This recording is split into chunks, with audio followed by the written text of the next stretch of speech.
No, we just nap for 5 minutes. I'm totally down with that. As long as you're willing to do it on video. Yeah. Here at Comic-Con 2013, Jensen Ackles sleeping on the job. Uh-huh. All right. You would still get pixels. That's the scary part. Yeah, probably more than some. Hi. Hi. Hi. So what can you tell us about what Dean's going to be up to this season? Oh, not much. Hanging out, driving the car. We pick up where we left off with the boys. The brothers are choosing each other really over the gates of hell, closing the gates of hell, and I think that's going to parlay into how their relationship is in season 9. They had no choice. Well, they have no choice now but to unite and figure out how they're going to navigate this whole new element that is now on their plate with the fallen angels, and now they've got demons and fallen angels, and they still have everything in between. So it's we don't know how the angels are going to play into the story. We don't know if it's going to be friend or foe. We don't know. It might be a case-by-case basis kind of thing, which just kind of leaves a lot of questions to be answered. I'm excited to see what happens. I like the fact that Dean is now not playing the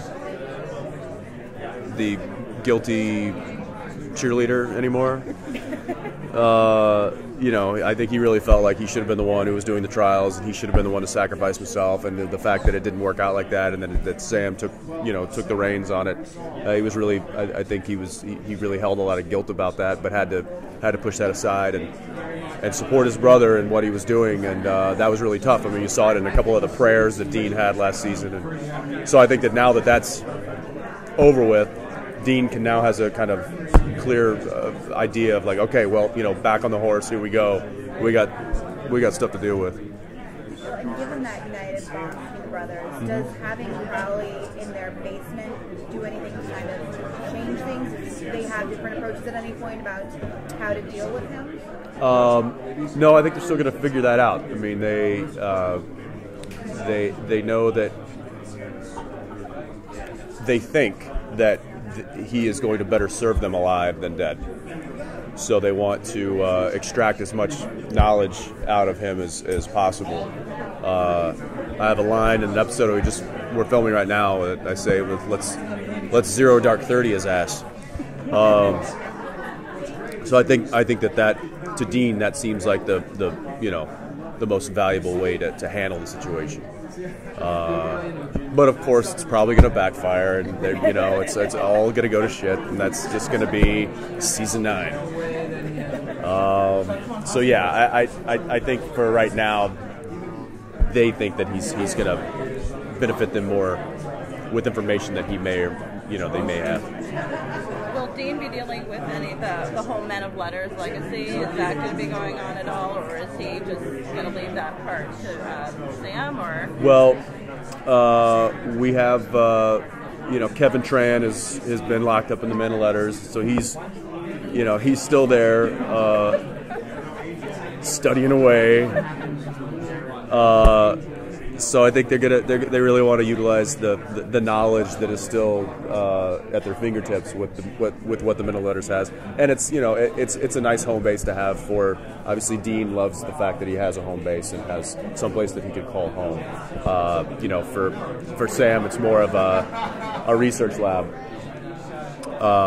But either way, it's still going to serve.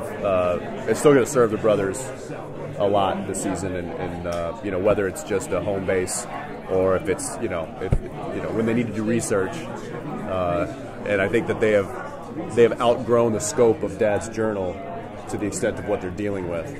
So the Men of Letters is gonna come in handy, I'm sure. What can you say about the relationship between Dean and Castiel now that he's human? Good question. We haven't quite fleshed that out just yet because we're only I've only read through 3 right now, but it's having Castiel on the brothers' side was obviously a very valuable tool given his set of powers. So now that they're gone, Misha said something on the panel. He's like, now I can fold laundry, and that's that's about it. So it's going to be interesting to see, how the relationship between Castiel and not just Dean but Dean and Sam goes from here, given the fact that he is just a regular guy. Might have a few training sessions, I think, in store for yes. Okay, this is how we load a gun. So driving lessons?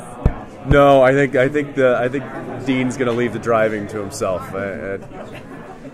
I hope so. In all the seasons, who's been your favorite monster to kill? Well, I immediately want to say vampires just because I'm so sick of them, but favorite monster to kill. It's a good question. We have definitely dealt with a lot of them. Going back to season 1 when it was like a monster of the week kind of stuff. There was a like Scarecrow was fun. There was Wendigo even. That's way back. I think for me personally, one of the most memorable kind of killing, or I guess this is more of a torture scene, was with Alistair. And that just me personally, I just, because it wasn't just a wham bam thank you ma'am kind of a thing, it was really, Dean really took his time with that one, and that was kind of cool. I like that.